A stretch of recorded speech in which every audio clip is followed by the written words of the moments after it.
বিসমিল্লাহ রহমান রহিম আলহামদুলিল্লাহ ওসালাত ওয়াসালাম আলা রসুলিল্লাহ আলা আলিহি ওয়া মান ওয়ালা আম্মা বাদ।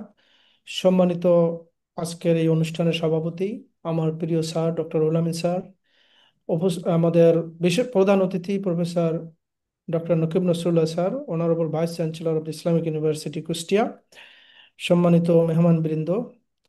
আমি আসলে কোথা থেকে শুরু করব? আমি স্যারের সাথে কয়েকটি জায়গায় কাকতালীয়ভাবে আমার দেখা হয়েছে। ফিজিক্যালি কোথাও কোথাও তার পথে পথে আমিও হেঁটেছি। সেটা হলো, আমি চরমোনাই থেকে দাখিল পাশ করে 88 সালে ভর্তি হই শর্ষিনা আলিয়া মাদ্রাসায়, যেখানে তিনি লেখাপড়া করেছেন ফাজিল। আমি পড়েছি ফাজিল, আলিম ফাজিল, স্যার পড়েছেন আহ, ফাজিল এবং কামিল, যদ্দূর মনে পড়ে কামিল সম্ভবত।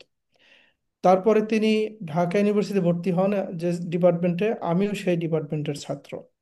স্যার যার অধীনে পিএইচডি করেছেন, আমিও তার অধীনে পিএইচডিতে ভর্তি হয়েছিলাম, কিন্তু আমি সেটা শেষ না করি লন্ডনে পিএইচডি করতে যাই। আলহামদুলিল্লাহ অবশেষে সেটা শেষ করেছি। স্যারকে ফলো করতে করতে আমাকে সর্বশেষ চলে গেলাম আমি ইসলামিক ইউনিভার্সিটি কুষ্টিয়ায়, অ্যারাবিকের লেকচারার হিসেবে জয়েন করি 2002 সালের 31শে ডিসেম্বর। তো সেখান থেকে স্যারকে মূলত একটু বেশি সময় করে দেখা। ইসলামিক ইউনিভার্সিটি আপনারা জানেন, একটা আন্দোলনের ইউনিভার্সিটি, বিশেষ করে এলাকার লোকেরা ভিসিদের বিরুদ্ধে আন্দোলন এটা সেটা নানা কিছু করে। সেক্ষেত্রে আমাদের ইয়াহিউর রহমান স্যারের যে বলিষ্ঠ আওয়াজ এবং তার সাথে মুস্তাফিজ স্যার সহ অন্যান্যদেরকে রক্ষা করার ক্ষেত্রে তার যে ভূমিকা ছিল, সেটা আসলেই অত্যন্ত আহ, মনে করার মতো। স্যারের ব্যাপারে আমি যে বিষয়গুলো, যে কয়েকটা কথা বলতে চাই, সেটা হলো উনি কেমন মানুষ ছিলেন তার ছাত্ররা বলেছেন, তার ফেলোরা বলেছেন, আমাদের সিনিয়র কলিগরা বলেছেন, তার সন্তান ডক্টর খালেদের থেকে আমরা তার জীবনী শুনেছি। তবে আমি মনে করি যে জিনিসটি এখনো আসেনি, সেটা হলো ওনার প্যাডাগজিটা কেমন ছিল, উনি কেমন শিক্ষক ছিলেন। সবাই বলেছেন উনি পাংচুয়াল ছিলেন, নিয়ম অনুবর্তিতা রেখেছেন, কিন্তু আমি মনে করি ওনাকে জানার জন্য দরকার ওনার ফেলো কারা ছিলেন, সেই ফেলোদের মান কি, এবং সেটা আজকে আলোচনায় চলে আসছে। কিন্তু আমি ওনার প্যাডাগজি হিসাবে একজন জুনিয়র লেকচারার হিসাবে তখনকার আমি স্যারকে যা পেয়েছি সেটা হলো, স্যারের ভিতরে একটা সোহবা প্যাডাগজি, যেটা ইসলামিক হিস্ট্রি, ইসলামিক ইতিহাসের আলোকে যে আহ, মানে সোহবাতের মাধ্যমে যে সাহাবাই কেরাম তৈরি হয়েছিলেন, আমি মনে করি স্যারের ভিতর থেকে এরকমের একটা সংস্রব থেকে মানুষ যে অনেক কিছু শিখতে পারে।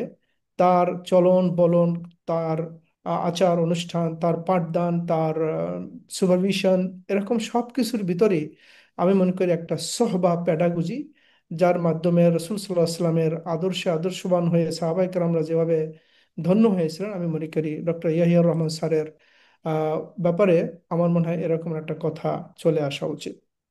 আর আমি আহ, আল কোরআন ডিপার্টমেন্টের প্রফেসর যারা আছেন আমাদের এখানে এই মুহূর্তে, তাদের কাছে অনুরোধ করব যে স্যারের যে কন্ট্রিবিউশন টু তাফসির অথবা কোরআন অথবা দাওয়া অথবা যাই হোক, তার জীবনী জীবনী নিয়ে অনেক কথা অনেক কিছু লেখা সম্ভব এবং ইজি, এটা আমি মনে করি ডিসক্রিপটিভ, কিন্তু ওনার বিষয়ে রিসার্চ হওয়া দরকার যে স্যারের পাঠদান পদ্ধতি কেমন ছিল। কারণ ওয়েস্টার্ন এডুকেশনে শুধুমাত্র, মানে আমাদের বাংলাদেশে আমরা যেভাবে পাঠদানে অভ্যস্ত, ওয়েস্টার্ন এডুকেশনে যেটা একসময় মুসলমানদের এডুকেশন সিস্টেম ছিল বাগদাদ এবং বিভিন্ন স্কলারদের মাধ্যমে, আমি মনে করি ডক্টর ইয়াহুর রহমান স্যারের সাথে সেই সকল বিশাল একটা সম্পর্ক থাকতে পারে।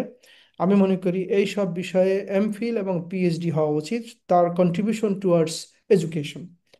তারপর তার কন্ট্রিবিউশন টু লিডারশিপ, বিকজ একজন মানুষ ডিপার্টমেন্টের, 3টা ডিপার্টমেন্টের চেয়ারম্যান ছিলেন একেবারে when the university just began, এই মুহূর্তে সেখানে 3টা ডিপার্টমেন্টের যে সিলেবাস কারিকুলাম, তারপর তাদের অর্গানোগ্রাম, এবং সেই সময়কার ওনার উল্লেখযোগ্য কি কি কাজ আছে সেগুলো ওই সময়কার ডিপার্টমেন্টগুলোর মিনিটস যদি আমরা খুঁজি, তাহলে সেগুলোতে পাওয়া যাবে। আমি মনে করি এই লিডারশিপগুলোকে, তার তার যে কি কন্ট্রিবিউশন আছে এ বিষয়ে আমার মনে হয় তুলে ধরা দরকার। ডক্টর কাদের স্যার চিটাগাংয়ের এবং অন্যান্য স্যাররা বলেছেন যে তার উপর একটা স্মারক গ্রন্থ হওয়া দরকার। আমি মনে করি আজকের এই বক্তৃতাগুলোকে, আমি খালেদকে বলেছি যে আমরা যেন এটাকে ট্রান্সক্রাইব করতে পারি এবং প্রত্যেকের থেকে 2, 3, 4 পৃষ্ঠা করে হয়ে যাবে।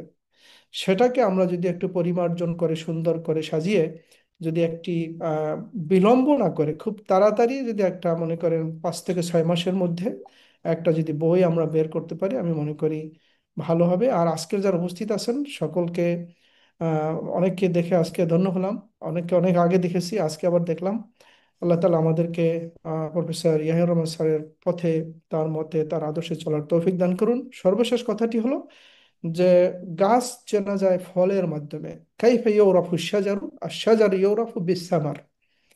তো আমরা, স্যারের যে ছাত্র তারা হলো এক ধরনের ফসল, স্যারের যে আহ, তার যে কলিগ যারা ছিলেন তারা এক ধরনের ফসল, স্যারের ফেলোরা কেমন সেটা একটা ছাত্র, মানে ফসল। সর্বশেষ সবচেয়ে বড় ফসল হলো ওয়ালাদুন সালেহ। তিনি যে নেক্সট সন্তান রেখে গেছেন। আমি দুজনকে চিনি ডাইরেক্টলি, আমাদের খালেদ এবং হাসানকে চিনি আমি। এর বাইরে আমাদের ভগ্নিপতি, তাদের ভগ্নিপতি আমাদের বন্ধু ডক্টর আমিন ভাই, সকলকে চিনি। আমি মনে করি এরকম একটা পরিবারে কন্ট্রিবিউশন স্যার শুধু রেখে গেছেন তা নয়, বরং it will be running for ever through his offsprings. আর আল্লাহ তালা আমাদেরকে এরকমের অফস্প্রিং আমাদের ঘরে ঘরে তৈরি হওয়ার তৌফিক দান করুন। আমিন। আমি আর লম্বা করছি না। ডক্টর উলামি স্যারকে আবারও ধন্যবাদ আমাকে সুযোগ দেওয়ার জন্য। খালেদ এবং হাসান, জাজাকুমুল্লাহ খের। আসসালামু আলাইকুম ওয়া রাহমাতুল্লাহি তাআলা ওয়া বারাকাতুহু।